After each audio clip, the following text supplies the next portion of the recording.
Monster storm Harvey has strengthened to a Category 3 hurricane as it approaches landfall in Texas. Millions are bracing for heavy, prolonged rain and devastating flooding.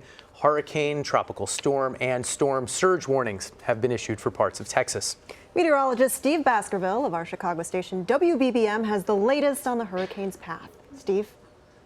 Well, Roxana and Brooke, to put this storm in perspective, you've got to go back 47 years to find one as intense, potentially as damaging, and that was Celia back in 1970 that swept across Corpus Christi. But let's take a look at it now. Pretty well-defined eye of the storm already in Corpus Christi, 60-mile-per-hour winds. They've had 2 to 3 inches of rain in that area, and that storm is within 50 miles of making landfall, and I think that's going to happen sometime after midnight or very early in the morning on Saturday. And it's an assortment of concerns. You'll notice that there's a hurricane warning until Monday morning for the Corpus Christi area.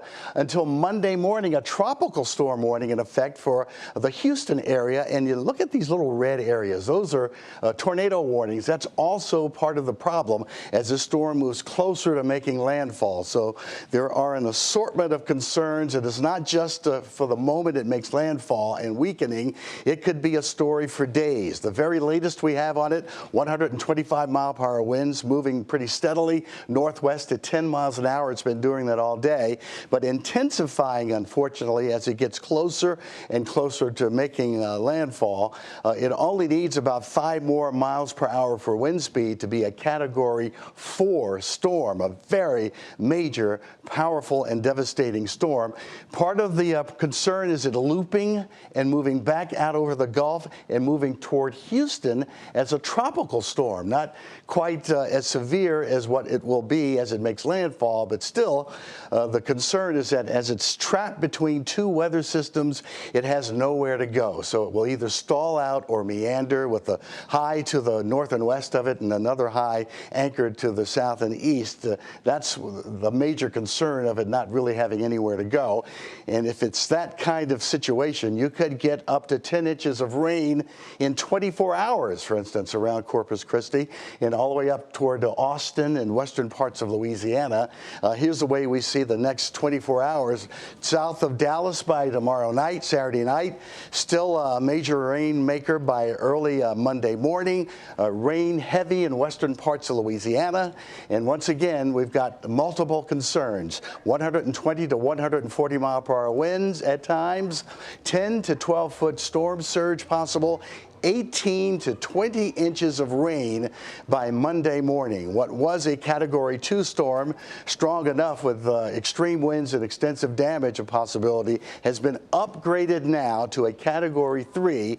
Houses, buildings, businesses, trees, power lines, all could be downed, mobile homes as well. We're just hoping that everybody has heeded the warnings and have moved away from the shoreline especially. Unfortunately, this is going to be a story not just through the weekend, but it could stretch on to the middle of the week next week if we do get that kind of flooding. Brooke and Roxana? Steve, a question for you. You mentioned that there is a possibility even that this storm could turn into a Category 4 hurricane. How slim or likely do you think that possibility is? Well, within the last couple of hours, it has been intensifying. About an hour ago, it was a 120-mile-per-hour wind speed associated with it, and it jumped up to 125. It could slow. It's not expected to be a Category 4 storm, so the odds are that it will stay at 3.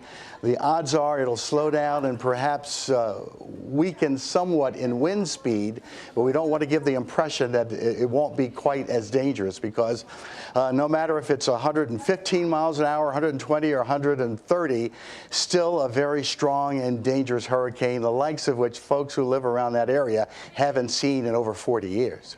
You mentioned it making landfall sometime after midnight. Is that when we expect the worst of it? Yeah, it'll be sometime late tonight around 10, 11 o'clock. You'll start to see the worst of it. Not necessarily in Corpus Christi because some of the worst of the weather tends to be to the north of the eye of the storm. So it may not be exactly at Corpus Christi, but anywhere up toward Victoria and eastward toward parts of northeastern parts of Texas and Louisiana could also feel the brunt of the storm anywhere between midnight and the overnight hours as well.